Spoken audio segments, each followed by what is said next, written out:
Во вестите на Имнет телевизија ќе гледате: со сечење црвена лента официјално започна со работа вториот погон на компанијата Магна во Штип.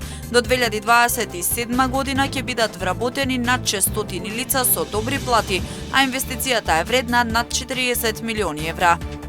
Штип ќе го добие првиот центар за рехабилитација на децата со попречености.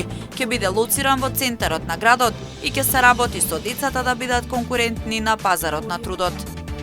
Приоритетно ќе се решава проблемот со вработување на пожарникари во Кочани. Моментално има само 16, а треба најмалку 33. Мицкоски потенцираше дека криза во Кочани нема да има и кога е во прашање изборот на новиот ВД градоначалник. Голема подршка даваат граѓаните на Штип за законските измени за забрана за употреба на пиротехнички средства во затворен простор, како и воведување строги казни за сите барови и дискотеки кои ќе овозможат присуство на малолетни лица по 24 часот. Со вестите почнуваме веднаш по рекламите. Останете со нас.